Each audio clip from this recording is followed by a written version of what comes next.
Hello folks, you're all very welcome back to the Celtic Soul Podcast, available on audio throughout all the platforms, and you can also find us on Celtic Fanzine TV, although some people do say we have faces for radio.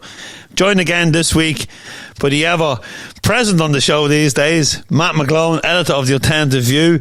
Matt's been keeping us up to date with goings on in Glasgow, as we only get over now once a week because of no midweek games.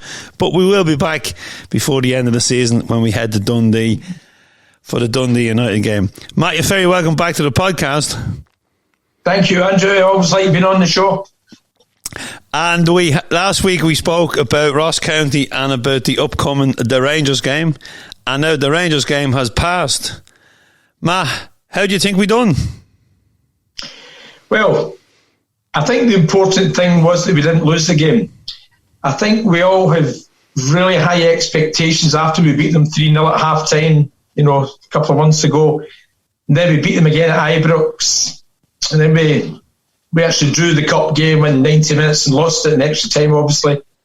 So the expectations are high, or were high, that we were going to beat them quite easily on Sunday. And, I felt myself that we would beat them. But we didn't. But the thing is, we didn't lose the game. And I think the important thing to remember here is that when Celtic have to win a really important game, if it's between them and us, then we did that at Ibrox. No, had we lost that game, it would have been 0 points. It would have been even points, rather. But the fact that we won it, we got a 6-point gap.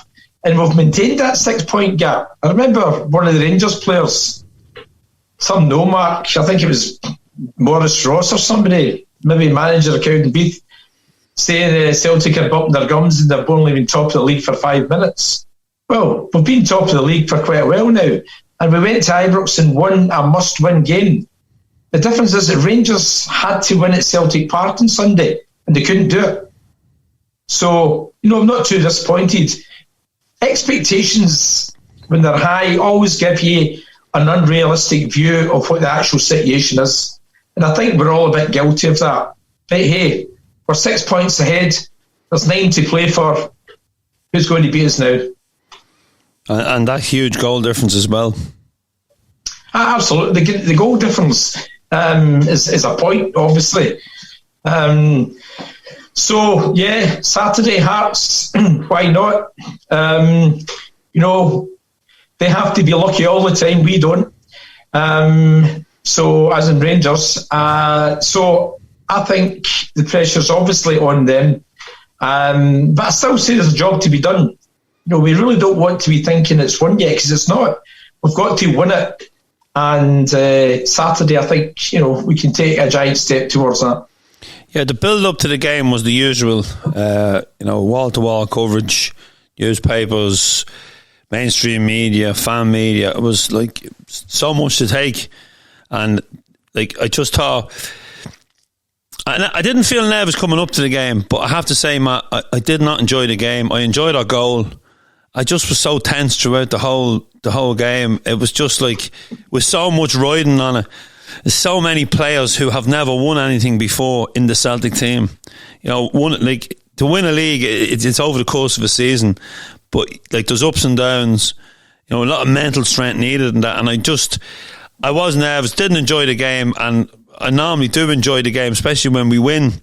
But just the whole experience, Saturday, maybe it's because of what happened last season, and I don't know. It just didn't seem like. I just didn't get the enjoyment out of it until maybe it was over, and then there was the calm and the relief that we were still 6 points clear.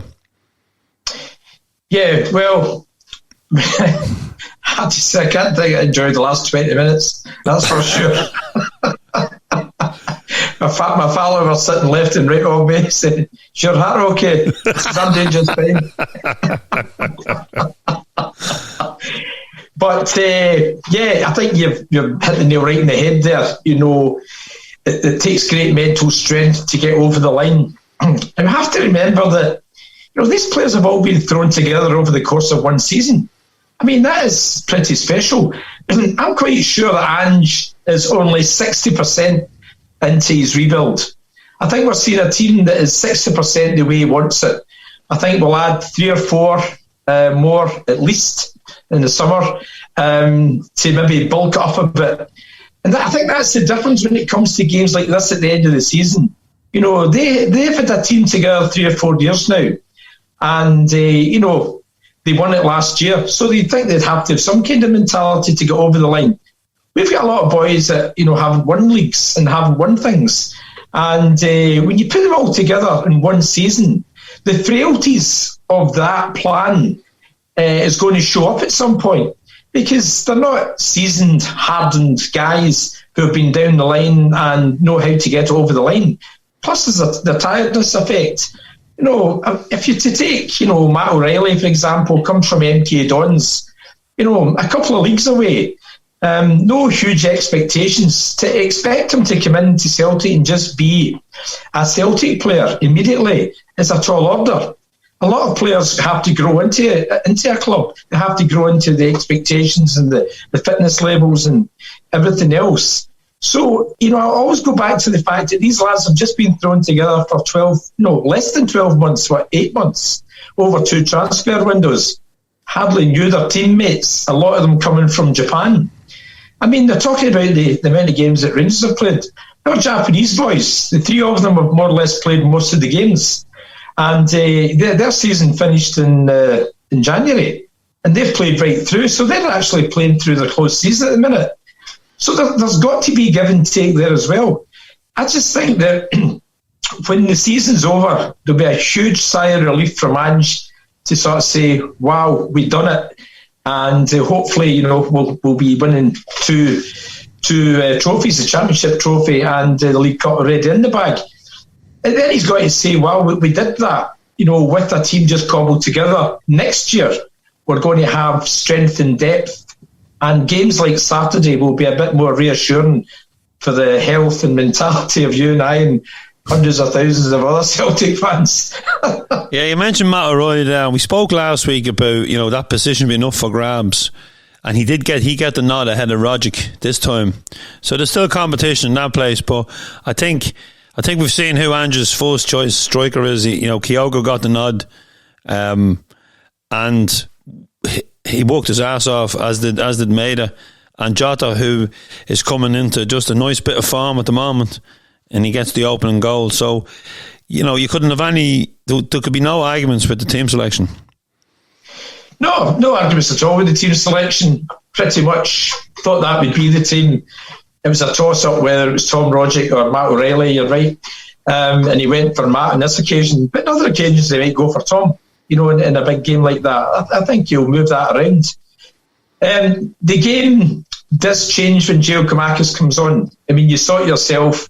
Ball's played to him, holds the ball up well, brings other players into play. Kyogo's more of a direct player running onto a ball rather than taking a ball down in his chest, you know, moving it about his feet. And that kind of just taking it on your chest like that, you're back to the goal, brings other players into play. It changes the whole shape of the game. And I think we saw the shape change when Big Gio came on. So we have 2 sort of styles and ways of playing, if you want, up front. But, you know, I think the lads have done tremendously well. No criticism anywhere with anybody, because there's mitigating factors this season of how quickly this team was put together. And we all have to remember that. We all forget it. I forget it myself. But I think we need the cold light of day when we look at it. We went into the split, 5 games to play, 6 points ahead. Here we are sitting talking with 3 games to play, 6 points ahead. We would have taken that 2 or 3 weeks ago. We're taking it today. We're in a really good position. Celtic will finish the job. I have no doubts about it. Yeah, I think the changing the man up front gave us it gave Hart an option that he didn't really have when he was under pressure. We were trying to still play it out from the back. They were pressing us because at the end of the day, it was you know, they had to win that game. They win that game. It's down to 3 points, and then it's all, you know, the pressure's greater on Celtic. But when the substitutions come on, I thought, you know, there's another option. As you say, the big man holds the ball up. He, you know, in fairness, he got pushed and kicked around the place, but he was able to back in there and hold the ball. And so, yeah, definitely a different option for Joe Hart when we were under pressure. And then, the final whistle comes, Matt, and it was like a win because, the stadium was in full voice because everyone knew the importance of not being beaten. Yeah, you can always tell the mood, after a game.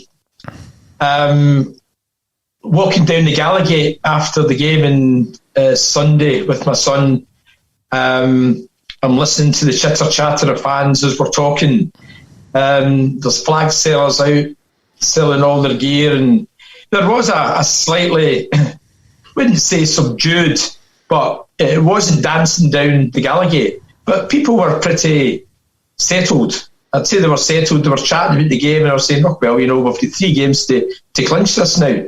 But again, it's back to the unrealistic expectations. We're all very guilty of it, and that's the problem in football. When you start giving them a humping like we did at Celtic Park, you're expecting it all the time, and that's just isn't the natural way of things. It might be next season, it might be the season after, but this season I think we've just got a team together and no more to get us over the line. And what an achievement that will be. Absolutely awesome achievement. Rangers aren't a bad side. We've seen that. They're a very physical side. So we have got something to beat there. But Ange, I think, I would love to be in the dressing room a couple of minutes before the team go out. I'd love to hear that team talk. I would love to hear it. I think he would really have you riveted from head to foot, thinking about what you can achieve at Celtic and how you can be a legend at the club by getting out there and winning and all the fans. So that still happens, and it's 3 games to go, and that will be happening from this Saturday onwards continually. Yeah, I know the way everyone was. They were relieved. They were happy. They went jumping down the road to the Gallagate, but they were certainly going to enjoy a point. But Willie McStay made a good point to me after the game. Willie said, he wasn't unhappy, but he said it's not very often you get the chance to win the league against them. Yeah. I mean, so maybe that's the regret, Matt. No, listen. Now we're looking for cherries and icing on the cake. That's what we're doing. Listen, Willie's bang on. A great Celt and a lovely person. He's absolutely right. But I don't think this was the season for having icing and cherry on top of the cake. I think this was just a season for getting the sleeves up and getting the job done. And had we achieved it, won it against them, or last Sunday, then that would have been great. But it's not a sprint, so we've got a wee bit to go. And if you have a look at the bookies' odds, it would only be a man or a woman suffering from insanity who would put a penny on them. Well, you say it's not a season for cherries, but hopefully it'll be a season for jelly and ice cream. Well, just as well this podcast is done in the morning, because I would have had my jelly and ice cream after my lunch. Like I've had quite a few times in the last few years. It's become quite a popular dessert in Glasgow, all right. But Matt, before we move on to speak about what's coming up, we've a new head of recruitment, young Lawell, a name well known at Celtic. He's come in and just speaking very highly of him. Some of the fans are saying, jobs for the boys. But I think he deserves a chance. He deserves time. And I believe that he was the man that brought Ange's attention to the board, because he was part of that City group and he's worked with Ange before. Yeah, my information is the same, that he was part of the group of people who brought Ange to Celtic. Ange was very much on Celtic's radar. Eddie Howe had said no about 1 o'clock on the Friday, and Ange was first mentioned at 5 o'clock the same day. So, he just didn't pull him out of a hat. The thing is, I suppose we're all a wee bit guilty of, thinking about people's names. We should be thinking about what they can bring to the party. This time last year, we didn't have a head of recruitment at all. We had nothing like that. And the important thing for me is that Ange says he wanted this appointment. Now, how could you argue against that? You know, if Mark Lawell is the guy that Ange wants, then that's the guy who should be at the club. It's as simple as that. You know, we don't know how the workings go on in the background, but how difficult it is to buy a player, or how difficult it must be to sell a player that doesn't want to go. You know, there's quite a few there that sit under contract and do nothing, contribute nothing to the club. In a business sense, the club has to move them. So we have to have a proper head of recruitment. We have to have somebody that's experienced. He's been 10 years down south in the City Group. He has massive experience. He knows various markets throughout the world. You know, some people don't like the name because of previous connections. But I think you have to give the guy a chance. And for me, looking at his CV and looking at the fact that Ange wants him, yeah, absolutely. And also, a few quid coming in from a previous transfer. I'm told today that there's a 2 million payout now that Bournemouth have gone up. Have you heard anything about that?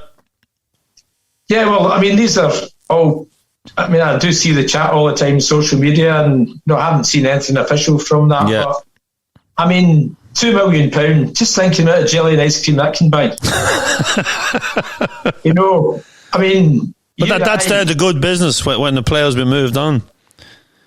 Yeah, well, that's the way it is nowadays. You move on somebody who has got great potential, particularly a young player, and you know there's going to be more promise down the line from him. Like with when Van Dijk went to with Southampton, Celtic had a carry-on clause there when they sold him to Liverpool. And look at what is he worth now. I mean, I think they paid 80 million for him. I think we gave it 12 or 13 plus whatever we got in the pass on when he would get transferred. So yeah, clubs are wise to the fact that, you know, they're selling quite cheap, and if somebody does pretty well, then they're due a bit more. Because just like this, Bournemouth are going to get a lot more than they paid for him. So it's, you know, it's a reciprocal arrangement that we're giving you a good talent, and if he prospers and blossoms, or in this case he's been promoted, then there's a wee kick on. Great. You know, I think most clubs do that now. Yeah, and I know he came in for a lot of stick before he left, you know, not wanting to be at the club and that, but I see he turned up for, I think it was maybe in the midweek game, he turned up with the Celtic Supporters Club in Bournemouth. Ryan Christie did for one of the recent games against our noisy neighbours. So he still obviously has a bit of an interest in the club and a bit of a passion. But I suppose if you play for Celtic, it never leaves you.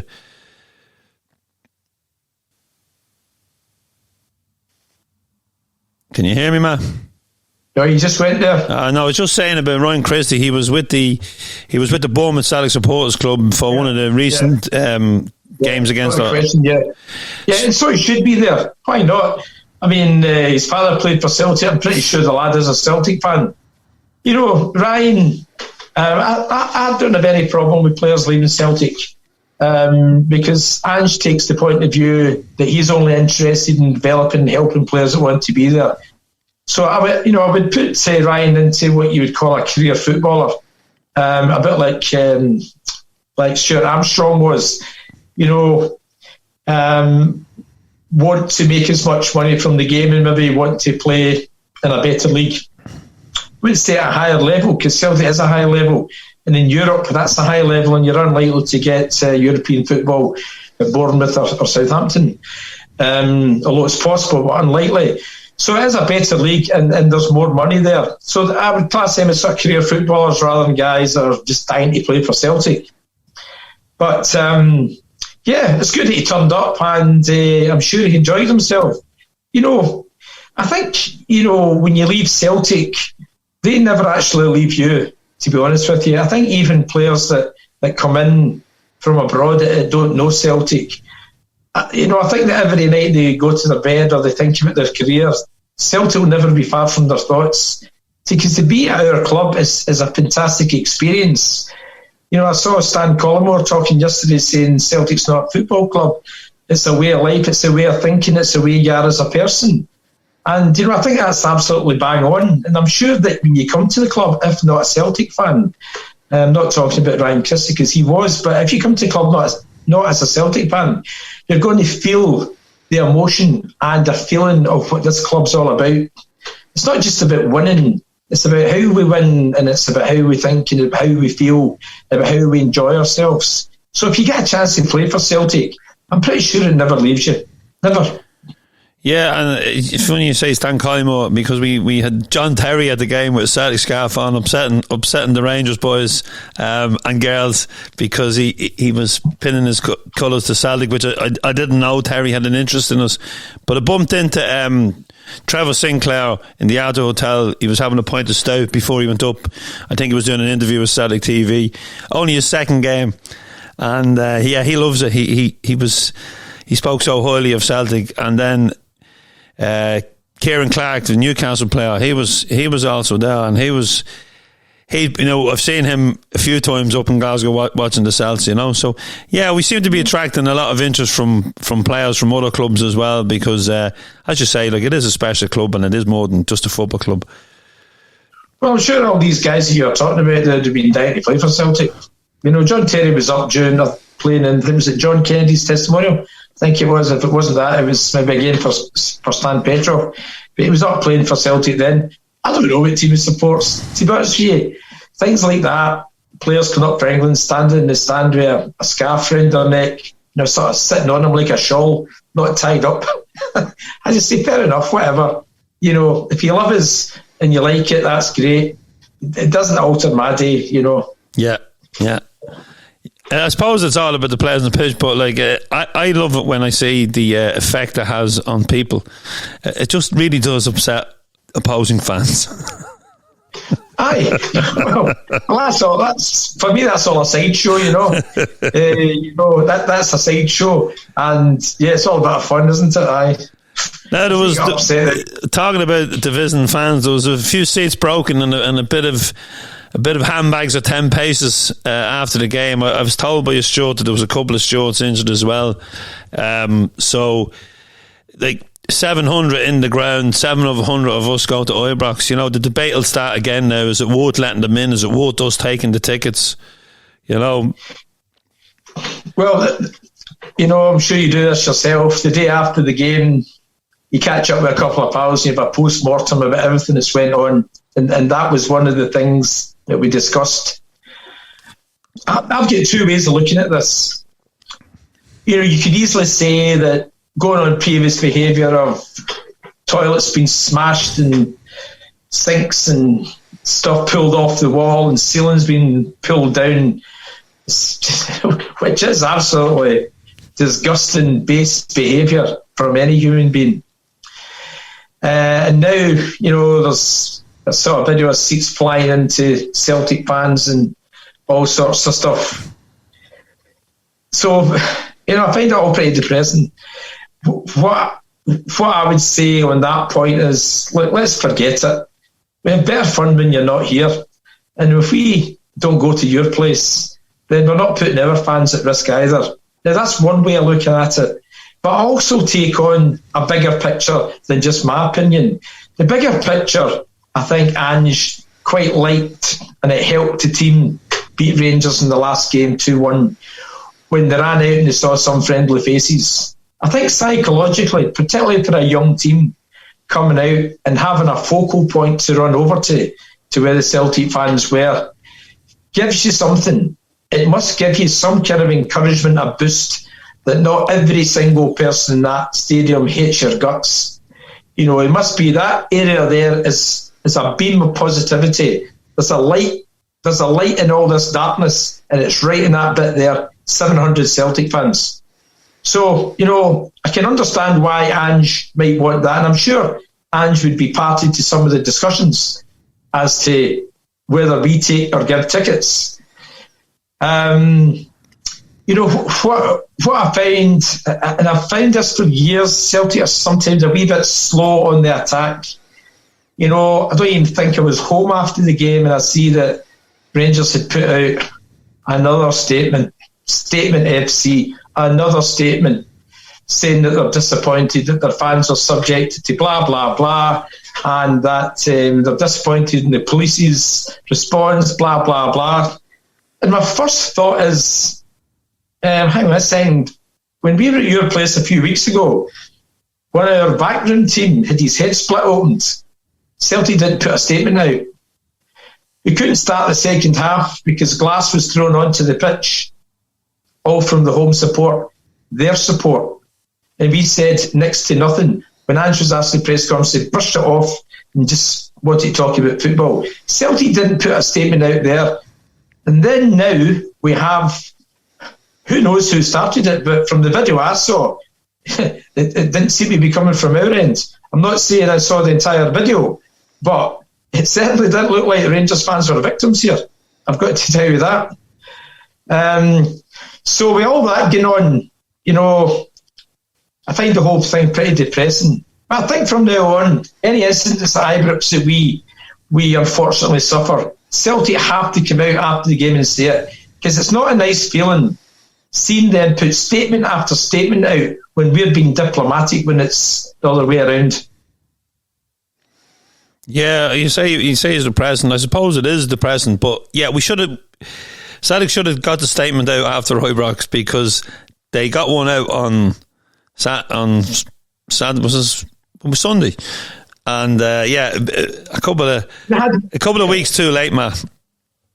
Yeah, they had one out immediately after it, and the reason for that was because Rangers had put out a statement there. Now, you know, in a lot of ways, you know, you've shut the stable door and the horse is bolted here. But you did have to answer what they had put up, because I don't know if anybody's seen a video of where all this started. But if Rangers are turned around and blaming Celtic fans, I'd say, well, let's see the video evidence. By the way, there's a huge invoice coming to you for the damage done to Celtic Park, let me tell you that. Over 100 seats apparently broken, damage all over the place. No, when we take in the money that they've paid Celtic for their fans, you get a wee deduction there. Well, it won't be a wee deduction, but it's all pretty poor that all that goes on. You know, I go to a game to enjoy it. Last thing in my mind is want to destroy a seat or anything, even if I was in their place. I'm not interested in that. I want to act like a decent human being, go enjoy football and watch to see them getting beat. Yeah, here, man. And anyway, like the security and the police point at the stadium is overlooking the away fans anyway. So I'm sure there's plenty of footage. The club have plenty of footage. They don't have to rely even on mobile phones because it'll all be recorded there. Yeah, exactly. I mean, there's a huge, looks like a big police box up behind the away fans. There is. I've been in it. They're looking down directly on it. Now, I've seen police holding these handheld cameras at away games, at Rugby Park and various other places. I'm pretty sure there must be a fixed camera on that area for 90 minutes. There must be. And if the job was down to you and I, and we still had our work to go to today, we could spend 2 hours going through it. And before we go to our work, we would find out what the answer was there. We'd look through it for 2 hours and say, okay, there's where it started from. This is not rocket science. Yeah. You know, it's easy to see what happened here. But will it ever be published? Or do you have to put up with all this rubbish talk? Yesterday, we didn't even mention the paper, but it comes out and it says, Wags had to flee in terror as missiles rained down on them. I mean, seriously, what Wags is that? We were talking about Rangers Wags. Yeah. You know, there's no even hand reporting on this. But there is, Matt, there is some technology above in that box. I lost my wallet years ago, Boa Vista. There's some people that say I haven't found my wallet yet, but I did. You must have been in some pain that day. I lost at the home leg against Boa Vista, semi-finals in the UEFA Cup, and the short brought me up there, and I had a purchase around and to see what it was like. But there's and I'm sure there's even more technology now in it. So I think if you know the footage is there like that, if there's someone not banned from breaking seats, like there's something wrong, because it's not as if you even have to rely on cameras. The police that's in that out and the head of security, they can see it in front of them. So, but look, it's a debate that will rage on, I suppose, about tickets for there and if for my opinion on it is, I wish we had the whole Broomloan end again, and I wish they had half of the stadium, because there wasn't as much fucking trouble when they had half, apart from the year they wrecked the Jacks. Well, you see, there's always going to be trouble when you have a smaller section of a ground, and it's not really proper segregation at either club. You know, if they had the whole end, there'd be a bit proper segregation. If we had the whole Broomloan, then there's an enclosed separation there that we have. You know, with the 700, we've got them either side and above to the left and above to the right. Yeah. Maybe not directly above, but above to the left and right, there's there. And all this nonsense that we get in 2 hours before the game and standing about for 2 hours, and then, I don't know what it is afterwards, 45 minutes afterwards, an hour afterwards. You know, there has to be a better way to do this. But it has to be noted that Celtic didn't start this carry on. And people say, well, why should we retaliate? It's not a case of retaliating. It's a case of, well, if that's the way you want to play the game, then we'll just go along with that. You know, we're hardly going to give you 7,000 if you give us 700. Yeah, of course. Now, Matt, we move on. No midweek game again this week, which is good, because Angel have the boys on the training ground. And Hearts this week, a team that have secured their third place, have secured their European spot, and they're in a cup final. So here's hoping that they've one eye on that cup final when they come to Celtic Park. Well, you know, in the occasions I've seen Hearts at Celtic Park this year already, in the League Cup and in the league, you know, we played them off the park twice, you know, when they were going for everything. So, you know, I never look upon the fact that, you know, there's a job done, and, you know, you just have to look at their dugout and see there's a guy in there who's got no time for Celtic at all. I don't think you'll see anything different from Hearts in the fact that they'll be trying and going for every single challenge in Saturday. And, it'll be a tough game. We have to remain utterly, completely focused to get this job done. The worst thing in football or in life in general is thinking you've done something when you haven't actually achieved it. So that is our only sort of fear, in my opinion, at the minute. That, you know, I'm pretty sure Ange won't allow that anyway. I'm pretty sure Ange will be drumming it into them that as far as the league's concerned, nothing has been won here yet. You've got it all to do. You have it all to do. Get out on Saturday with 100% focus to win this game. Nothing will ever be handed to us anywhere, particularly in Scottish football. So whatever Hearts' opinions are, or the way they're going to approach this game, that's up to them. But the 2 times that we've played them this season at Celtic Park, you know, I think we've comprehensively played them off the park and missed a bad load of chances. And might I just say, the Sports Writers Player of the Year award was given out today, and Craig Gordon got the award. You know, when you look at, you know, Cameron Carter-Vickers was up there, Callum McGregor was up there. I have to say, I find that he's had a good season, Craig Gordon, no doubt about it. But not very often does a goalkeeper get it. Not involved in the game that much, compared to an outfield player who's running for a whole 90 minutes. And I just found it a bit odd that in such a great season for Celtic, sports writers couldn't find it in themselves to give it to an outfield player. And I think that Cameron Carter-Vickers, you know, and Callum McGregor, it's a toss-up between them. But I think, you know, that kind of thing tells me something. Yeah, and there was a lot of moaning about when Callum did get Scottish Player of the Year at the weekend. I've seen a lot of stuff on social media, but then again, that just breezes over. That's just bitterness, you know. I think anyone that's been looking at Callum all season, in my opinion anyway. He's been our best player.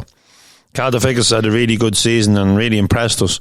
But I think Callum, with the pressure that was on him this year, coming in, replacing an iconic captain like Scott Brown, and coming in, and the performance he's put in, and the leader's role he's played, on and off the park, with like basically a new team. And I was speaking to Simon Donnelly on the podcast last Thursday or Friday, and he was saying that, like we were speaking about, they lost Paul McStay, Tommy Boyd came in, they'd lost an iconic manager as well. So there was a lot of comparisons that you can draw between the 98 team, the 97-98 team that stopped the 10, and the current team.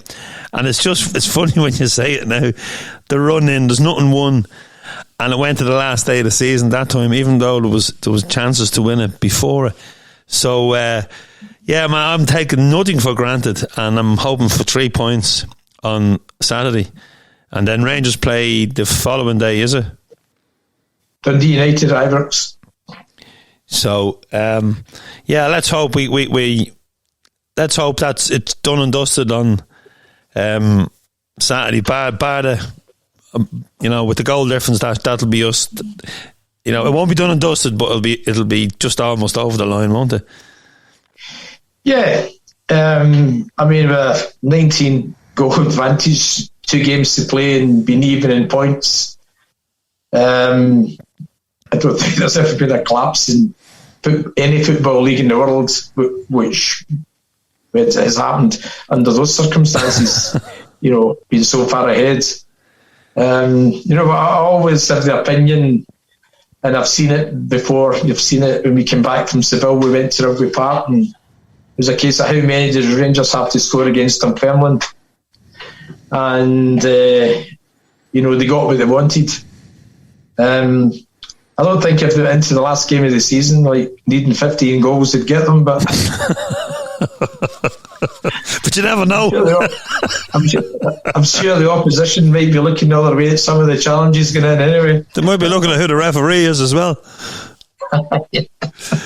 Just get one of the Rangers backroom staff to do it.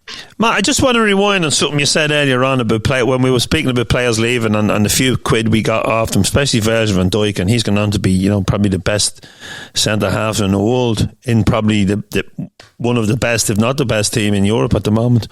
Will you think back now on all the teams you watched? A player that when a player leaves, which player left them? You were good. I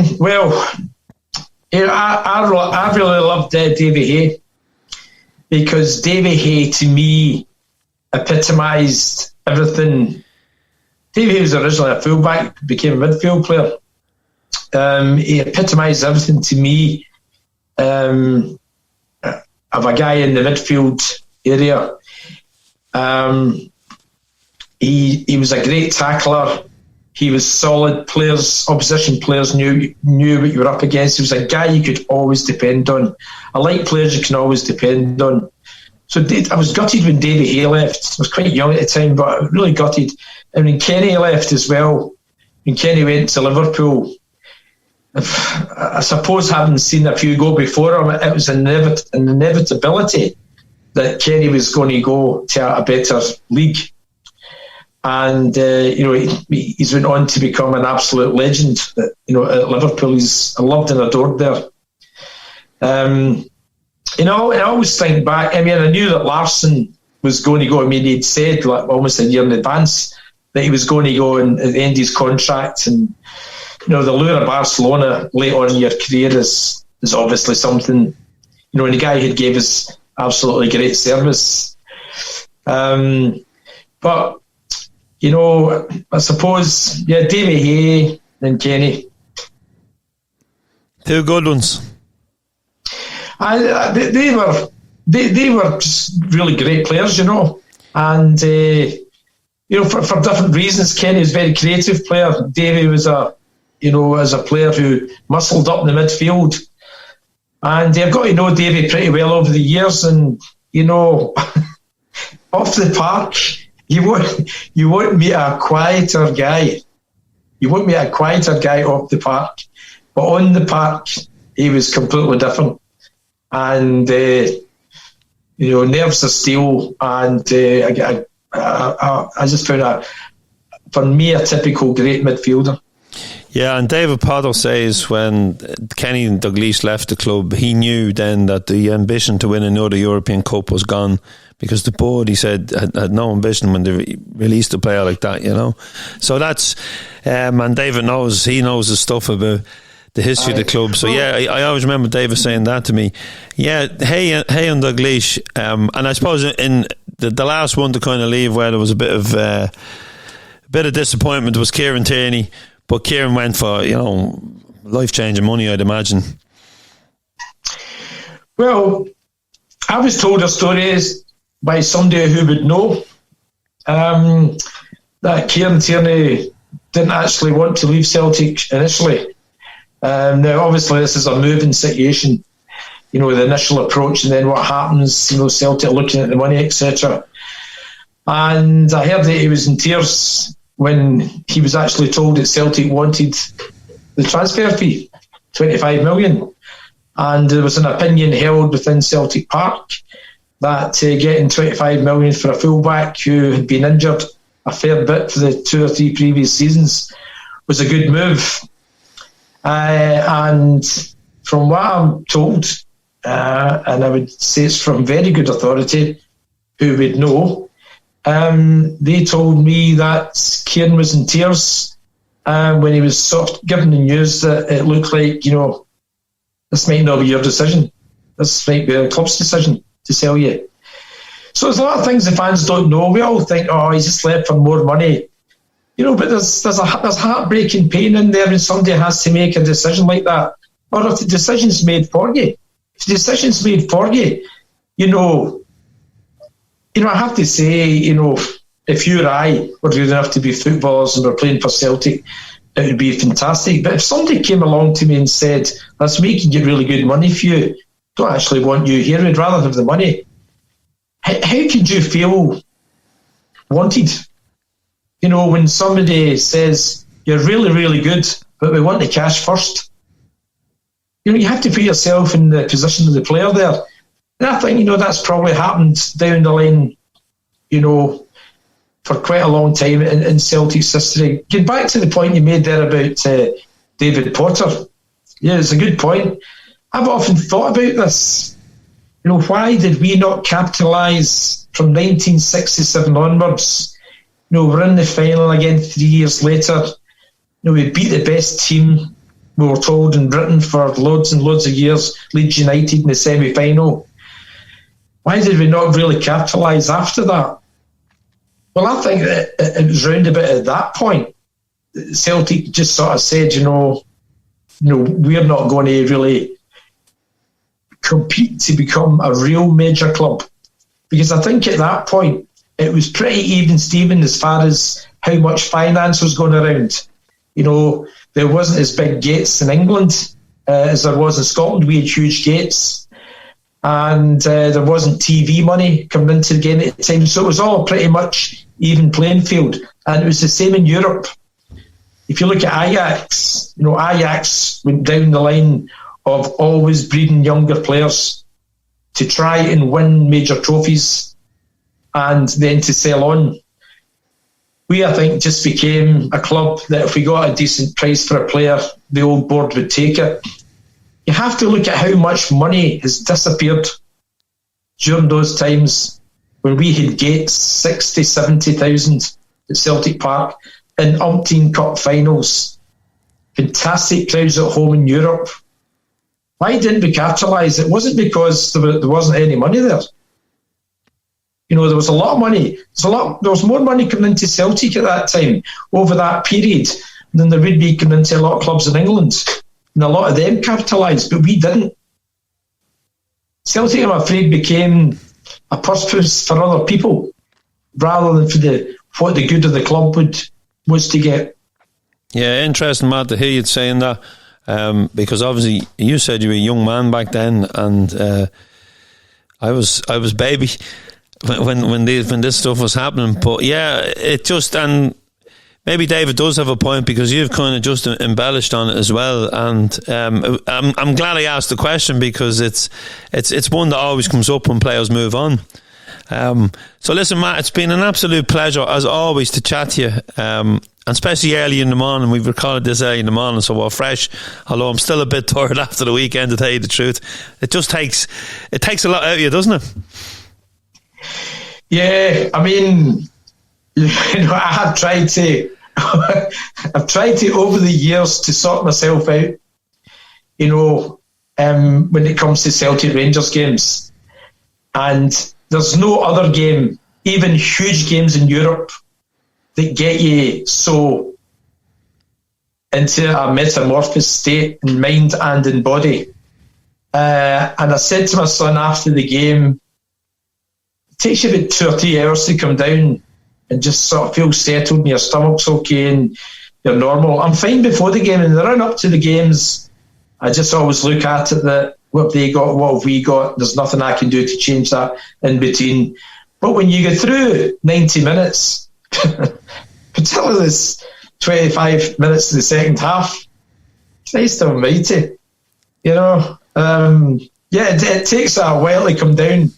And it's when, if you ever went to a doctor and says, can you give me a tablet for this? He'd say, well, what's wrong with you? You'd say, well, I don't really know. Something happens to me. I don't know what happens to me. So there is no tablet for you, sorry.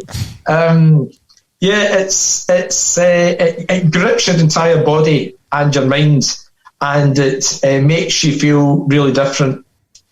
And, I have questioned myself through the years of how I maybe change as a person during 90 minutes. And I'll be honest with you, sometimes I don't like myself, just because of the effect it can have on you, which is telling you that you're actually out of control. You're not in control of your own feelings if you're not liking the way that you are during this game.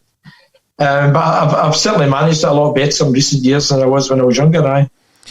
Well, I hope the next time I attend a game between both teams that we get a couple of early goals so we can relax like we did in the midweek game, because it was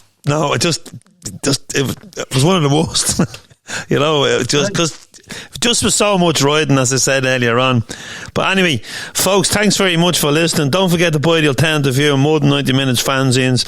2 old codgers still putting out fanzines. You can also visit the website CelticFanzine.com, where you'll get news, merchandise, the podcast, and we put out on YouTube and that as well. So folks, hit the subscribe and follow button, please. And we thank you for listening. Matt, thank you so much. Yo.